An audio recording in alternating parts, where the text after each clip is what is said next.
Feels a bit more like Jeremy Kyle this time, don't it? Like, feel like someone's cousin, brothers, aunties, uncles gonna come on stage and but it's good that there's 4 of us. Could be 5 if we count Disassi, the brick wall behind us after the weekend. So fair play to Disassi for joining us. So it is the Bruges preview. We are here at Patty Freaks in Sutton Coldfield. You're new to the channel, make sure you are subscribing, smash the likes and comment your thoughts on how you are feeling ahead of this huge game that's coming for Aston Villa on Wednesday. Let's reflect a little bit, Justin, on the first leg of this game. How do you feel like we did? How do you think it's going to allow us to go about our business in this game that's coming up? Do you know what? Looking back at that game and the result, the only thing that mattered was the scoreline, wasn't it? That's knockout European football, cup football, full stop, isn't it? Ultimately, all that matters is the result. I thought the performance was decent enough. I'm not sure it was quite a 3-1 win performance. I don't think we perhaps deserved the 2-goal lead, but we will take it all day long. And to be in that kind of position in that game specifically, you know, knowing we were at home the second leg, we were all just hoping not to lose the game, weren't we, basically? So a draw would have been perfect. A marginal win would have been brilliant, but a 2-goal lead going into a home tie is absolutely incredible. So it couldn't have gone much better as results go. It puts us in a very calming, and I think it definitely helped going onto the game against Brentford to give us that bit of calmness, didn't it? Because we knew we didn't have a mountain to climb like we did last year. Was it Olympiacos in the semi-final? Right. When we dropped an absolute clanger in the first leg. So I think it helped give us that confidence that we know if we put a half-decent performance in at home now, that we will go through to the quarterfinals. So I think that gave the team a big boost when we needed it. Yeah, Justin is not on a comfy chair because he turned up late. So we said whoever got here late has to go on that. So that's why Justin's I'm trying to crouch down, so I'm the same height as everyone. It's like a Stephen Gerrard line, isn't it? It is, yeah. So that's the Villa fan channel's sort of like how we go about things, really. So what I actually felt like as well is that we've struggled away from home in Europe since we've been in Europe at times.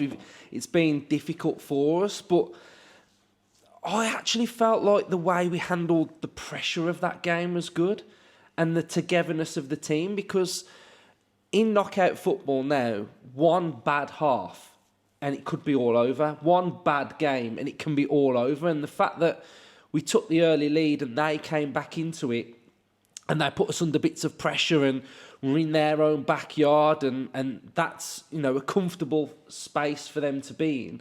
The fact that we could overcome that as a squad, and like you mentioned, at this moment in time, it's the goals that are the most important thing. Like, we are 2 goals up on them now. So I think that was a really good element, wasn't it, from the whole performance, really?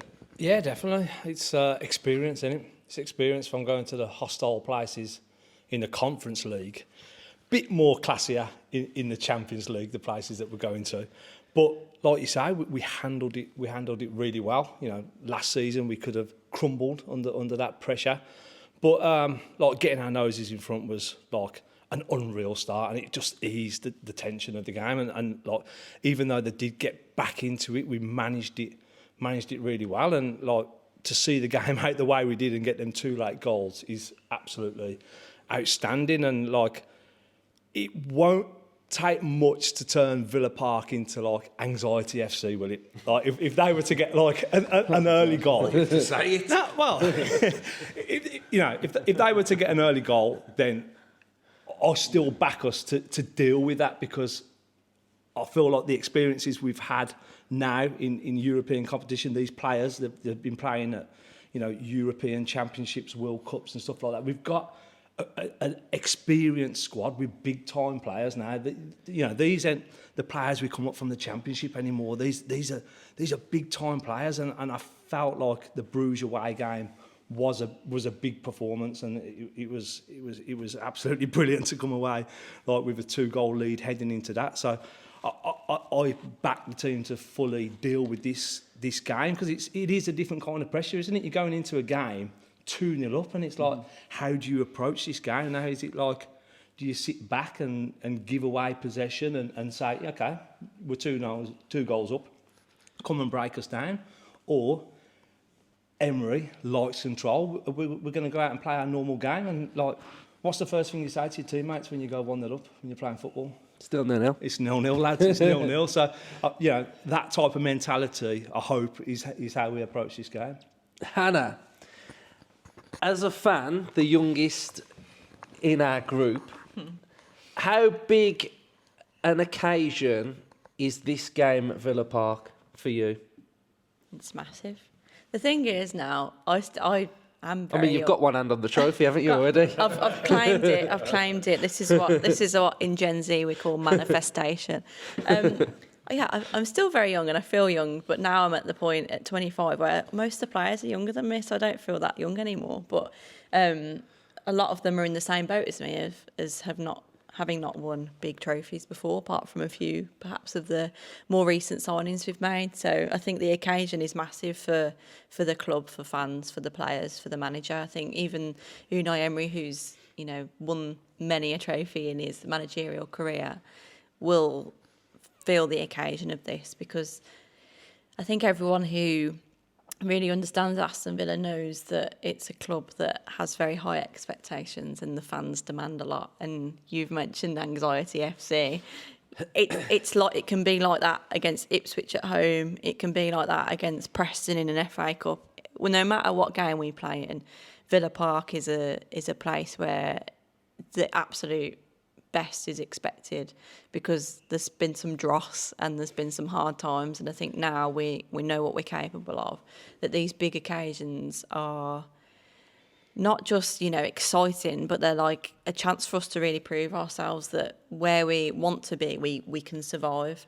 So I think it's massive, and I think for our first season back at the very, very top of European football, to be looking at potentially a quarter-final, really, I don't think can be understated, because when this new Champions League format came about, I don't think anyone was really sure how it was going to play out, if it was going to be good for teams and for fans. But actually, I think it's been a great experience. Obviously, we're biased because we are where we are, but we've managed to beat 4 or 5 teams now, and several different fixtures, visited different grounds. Like, the whole Champions League campaign has been really enjoyable, and I think everyone will want that to continue. So it's a huge opportunity. I think if we'd gone into this home fixture at 1-1 or even sort of a 2-1, the pressure would be immense. That being said, I don't want a 2-goal cushion to sort of mean we go into this game and the players are thinking, yeah, we've got this, because that's how banana skins happen, and we know the feeling of being 2 goals up in any fixture and losing 3-2 or however it ends up. So I think everyone's eyes have still got to be on the prize, so to speak. But it's an amazing opportunity, and I think it sets up a bit of momentum as well, because we are starting a good little bit of a winning run now.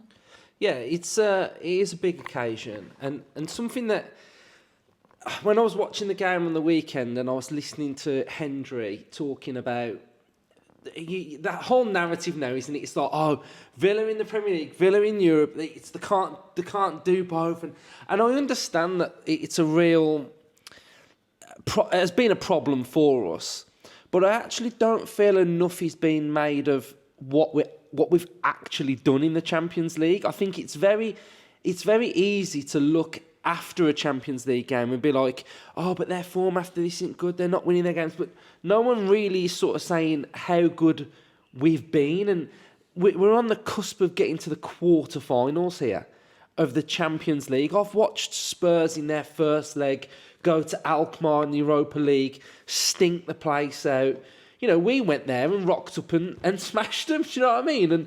And I think not a lot's being made of like what we've actually done, and in this competition we've never not got to the quarterfinals, and I think praise should be there for our actual Champions League run on, the fact that we're on the cusp of getting to the quarters.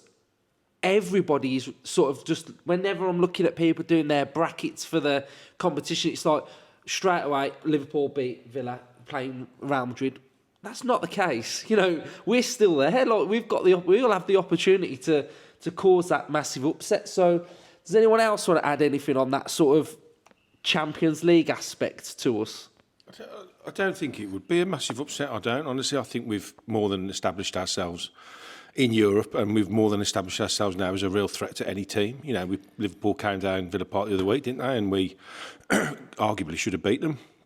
So I don't think anybody will take us for granted. I think this competition has just put us in a place now where we can become what we've always dreamt of becoming again, a European giant, and we're on the road to that. And I think our league form, whilst it hasn't been brilliant, it's been more down to defensive issues rather than our form being poor. You know, we've given away so many silly points, and we only needed another 4 or 5 points where we are now, and we'd be in the top 4 now, and we'd be top 4, and we'd be Champions League quarterfinals, FA Cup quarterfinals. It's fine margins, you know. It's not like we've absolutely stunk like the Premier League out all season. We've had some times when we've given silly goals away at silly moments, and it's cost us, you know, only a handful of points, which is the difference between where we are, still in a position to challenge, hopefully, for Champions League again, or, you know, top 4, which, you know, I think is still a possibility. But as far as Champions League goes, we've been absolutely outstanding. You know, I think Emery's, his history of European management has helped massively. And last year, I said it before, last year's experience of playing in that competition was a massive learning curve for this current team to go on and be comfortable. And the players he's brought in January has given another boost to that mentality. You know, the likes of Asensio and Rashford and Marlon that's played in this competition over and over again, you know, that's invaluable in the dressing room, on the training ground, talking pre-match, post-match.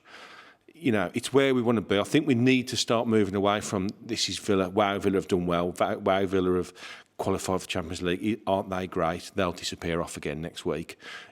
We want to now be in that conversation all of the time. Do you think this is where, when we do sort of underperform, do you think this is where the fan base are starting to get and put a little bit more pressure on the team? Because we do expect better now, and we have seen a certain level. Do you think it's fair for fans to do that? I think it's fair for fans to want our performances to be at a consistent level where they were last season, but I also think you have to take into account the mini rebuild we did in the summer, the players that we lost, and the constant evolution of what Unai Emery tries to do on the pitch. And I think January, really, they addressed 2 or 3 issues which he obviously felt they needed to. And again, we're having to sort of integrate another 3, 4, 5 players, you know, into a team that is pretty established, really, in the way we play. And it's not easy. You don't just throw players in and go, there you go, lads, just carry on playing the way you're going. There's been lots of injuries and upheaval. So I think there's lots of things you have to take into account. There was a fight, weren't there? Didn't Asensio headbutt John McGinn? No, apparently. I don't think that's a rubbish one. You not heard this? Oh, no, Pat, so apparently Asensio nutted McGinn and Martinez got involved, and that's why Martinez and Asensio weren't in the squad on Saturday.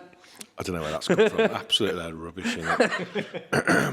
Yeah, I don't know. It's just, it's for me, it's brilliant to watch what we've seen this season. It's brilliant to be where we are. And whatever we end up with, however we end up in the league, whatever we qualify for, and if we don't win anything, it's still been a brilliant season for me, because the evolution of Villa has been brilliant to watch. Did you want to add something, Ryan? No. I was just going to chip in with your point about the media and the coverage of Villa in this Champions League, and I just feel like we would have heard a hell of a lot more had we gone out. In the group stage, it would have, Aston Villa crash out. You know, Aston Villa reached the level that expected to, and like. But that's what I'm saying about the little pat on the head.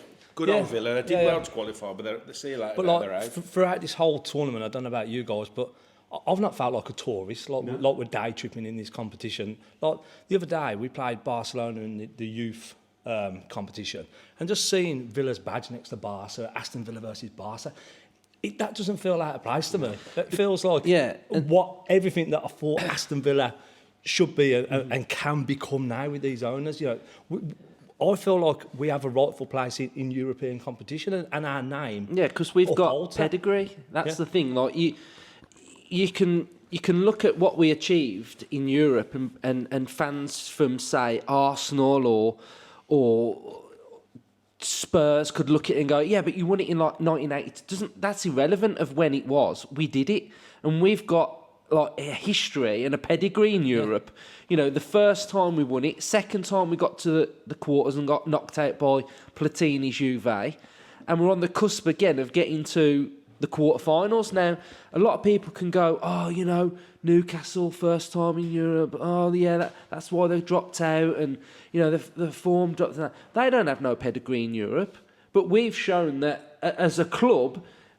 I feel like we've just got it. Like in Europe, we are just a club that does well in it, and I think we should be spoke about more. And rightly, Nottingham Forest, if they get into the Champions League, they've won the European Cup twice. You know, they've got that pedigree as well. So I just think, we should be respected more as a club for what we are, rather than it's just Villa. Do you know what I mean? Yeah, 100%. So we'll stick with you then, Ryan. So we'll talk about the game then, all of us, and we'll have our expectations on what we expect.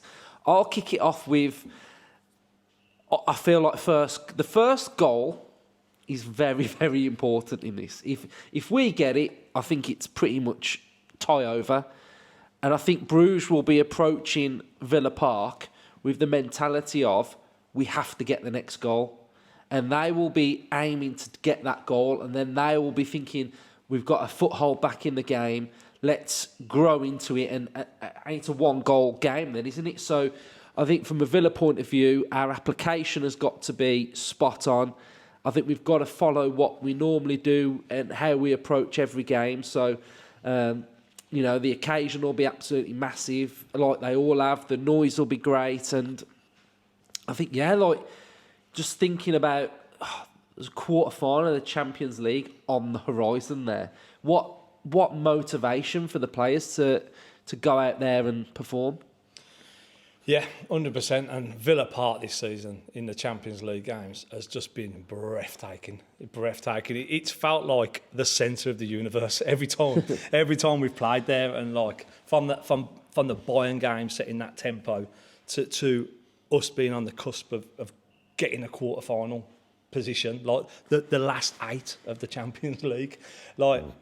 Unbelievable. And we've got a 2-goal head start now. Bruges, how do they approach it? Like, ideally, you want to come out and get that early goal, don't you? And then you've got 85 minutes to try and find your equaliser, put the home team under pressure. Or have they got the balls to stay patient and keep in the game and get to midway through the second half and hope that we're still drawing and they give a good go for it? And I'm thinking it's down to Villa. I think it's down to Villa to take initiative of this game. Like you mentioned, Olympiacos, like, you know, we was all hoping to go there and turn that 2-goal lead over, and all of a sudden they got an early goal and the tie just got away. So for us, I think we need to start positive. We need to start at that 0-0 mentality.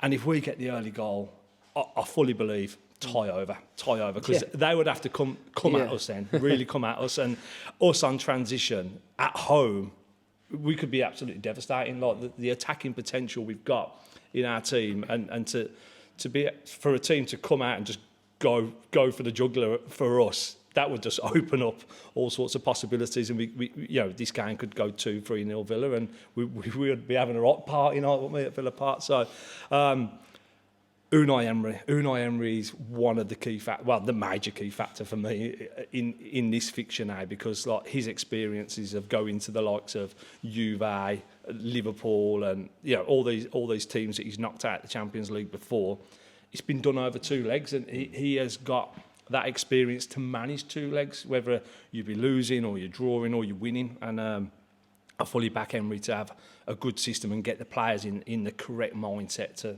approach this fixture. And we've seen at Villa Park, our record is very, very good, whether it's Premier League, Champions League. We are very good at Villa Park now. And I think in that first the second game that we played against them, you could see that when it went to 2-1, they were creaking a little bit. You know, they made that massive mistake for the penalty, and I just think when they played Atalanta, they had that fortune of the penalty in the first game, and you know they did go to Atalanta and walk the floor with them. But I think this is a different type of game now completely. You know, it's not sort of, we can go there and hopefully, like, they've got to go there and they've got to go there and win, and that pressure of having to do that is huge. So how are you feeling at the game? Sort of expectation, what do you want to see from Villa, what don't you want to see from Villa? Because I think you got to touch on like what you don't want to see, because I remember with Bradford, I mean I don't want to bring Bradford up, but there was expectation there for Villa to do something, and we had an absolute disaster. So like what I mentioned earlier, we can't have any halves of having disasters at this stage of this competition. No, we're in every competition we're in now, it's sort of crunch time, isn't it? Especially knockout football, Champions League, FA Cup. There's pretty much no room for error.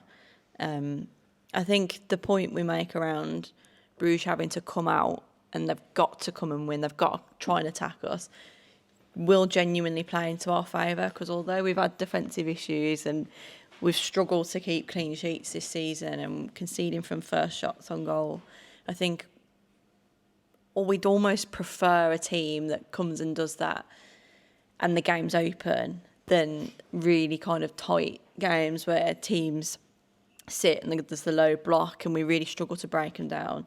Like even against Ipswich, I feel like that was a horrible game. It was a real struggle because of the way that they set up to play. They came to Villa Park to kind of defend and hopefully, nick a goal. And that we don't like playing teams like that. We struggle. It's a recurrent theme throughout the last few seasons. So I almost want Bruges to come to Villa Park and bring the game to us and it to be open, because I think that plays into our strengths. What I don't want to see is us, we've touched on it earlier, kind of go into this game thinking that it's done and it's secure, and concentration slips for a minute because we just can't accept it. I want to see consistency in the team because we've got a winning side now. Do we need to change it? Mm-hmm. Like a lot of the players should have a bit of a break coming up, whether that's because they're not going on international duty or just because we've got fewer fixtures in general. So rest is to come. Don't rotate the team, would be what I would say. I think we've found a little bit of a winning formula. You can see that how, I don't want to say confident, but sort of pleased at the end of the game that team was, that it felt like a relief that we'd gone away on the road, we'd kept a clean sheet, we'd won in the Premier League, because they've been few and far between this season. So I would like to see us keep the same team. And I want to see us play our game. I don't want the occasion to get to us.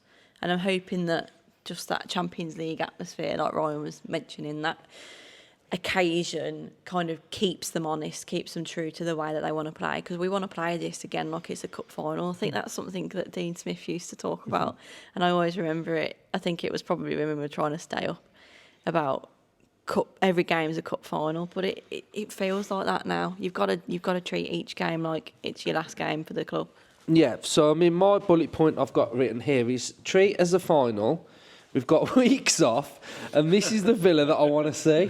So thank you for reiterating my point there. But no, it's so Just looking over his shoulder. Yeah. No, but it is true, because I think we get into a point in the season now where every game is literally like a final.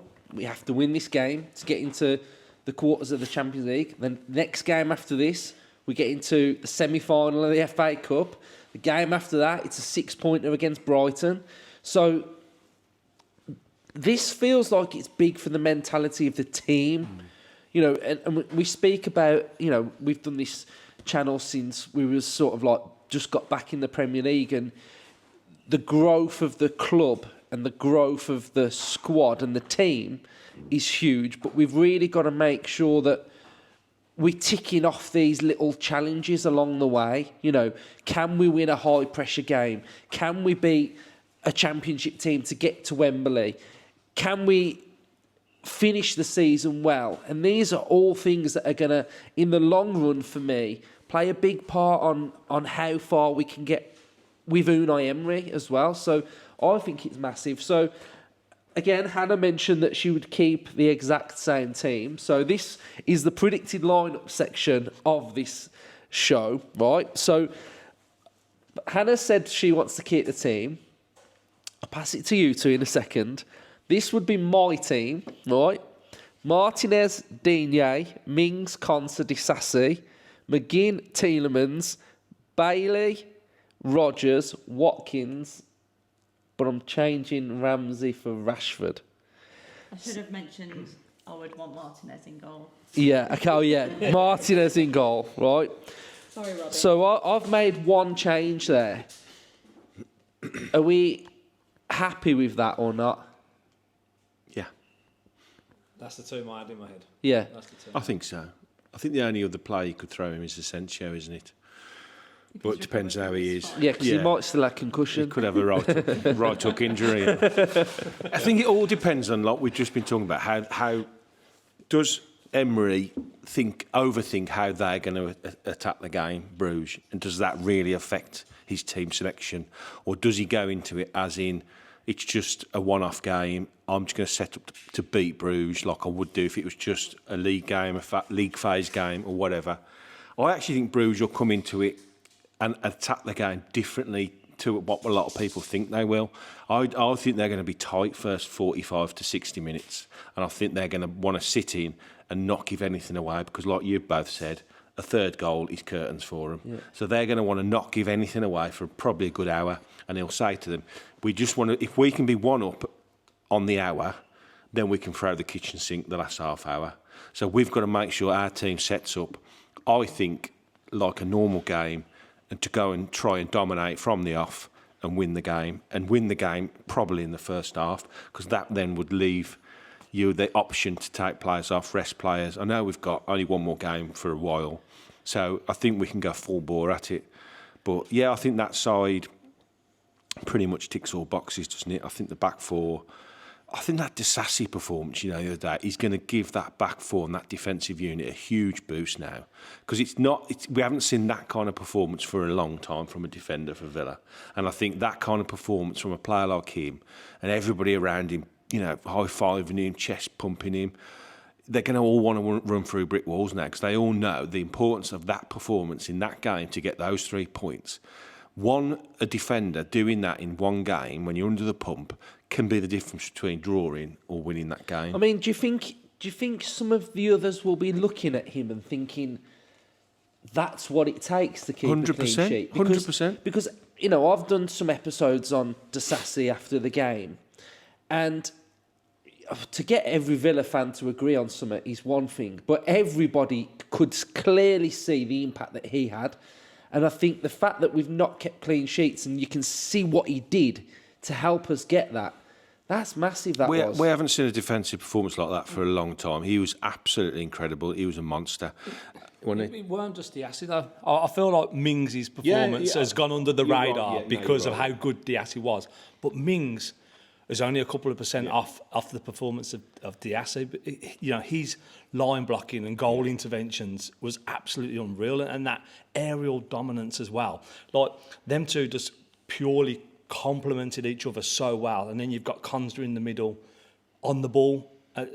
For me, that was like a brilliant trio, like perfectly set out. And I feel like we've got to get continuity in the defence. Yes, it's going to be nice to get Power in and introduce Power in, but today, the game, for Power is probably going to be slightly too early. So I think you need to keep that continuity and settled back four, because Mings' performances from Bruges, that clearance off the line, his confidence and the stats of Mings in the team as well. Like, we don't lose. I think we've lost 1 in 10 that he's started. So he's been a contributing factor as well. The back four this season has felt like they're all so nervous playing with each other, and they're almost waiting for somebody to make a mistake. They're very tentative, and like the times when the passes have been picked off, or they've just mishit something or misread something, or not quite been tight on their marker.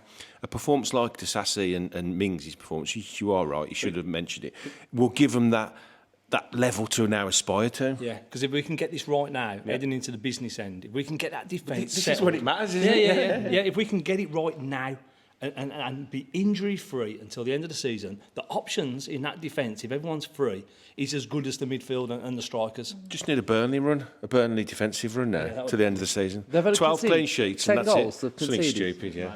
10 clean sheets now, we win the lot. Fourth and 2 cups. Sorry. I was just going to say, and I think the weird thing is defensively this season is we've all done these podcasts and complained about how we've conceded some woeful goals. Like the defending at times has been absolutely terrible.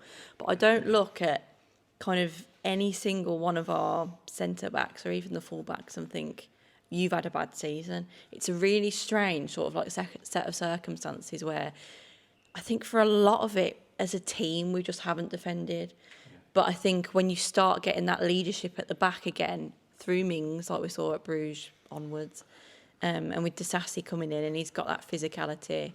And I think Konza thrives from having that type of player around him. I think leading from the back is what we've needed, and I feel like we missed that, and that's why as a team we perhaps haven't defended how we wanted to. Because I don't know if you agree that I can't look back and think, do you know what?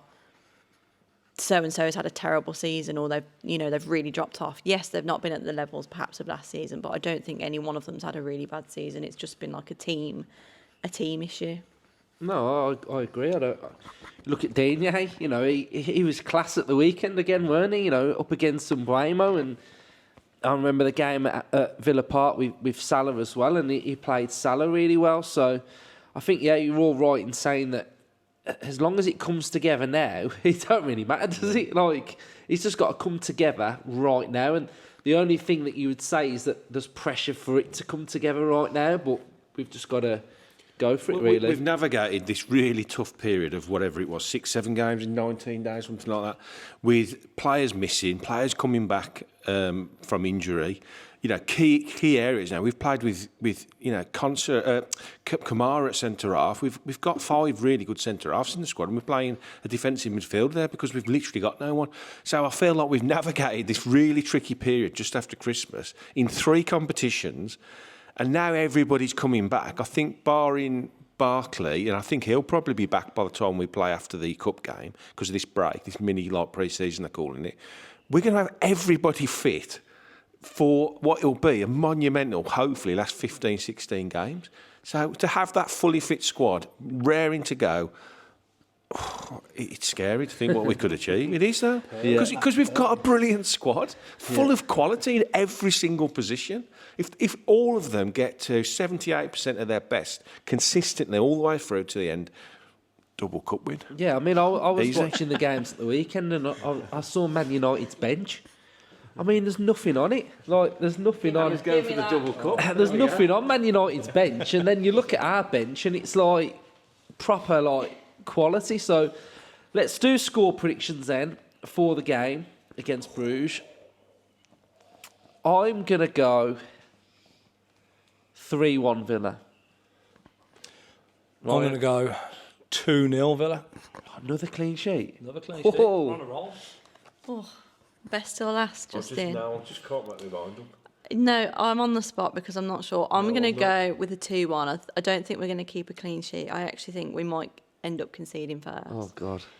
But then we're going to come from behind. We're going to score quickly after that, resettle the nerves, and then we get another one. That's my prediction. Anybody fancy a Blackburn semi-final? Oh, God. Performance. They could just think sod go for it, couldn't they, Bruges? But I can't see that happening. Yeah, I think it'll be Villa will soak up the pressure and score, and I think that'll be game over. So 2-0. I think another clean sheet. I think that defensive train needs to start getting momentum now. So 2-0 Villa, comfortable. Love it. Right, so here at Patty Freet, Sutton Coldfield, our Bruges Champions League preview.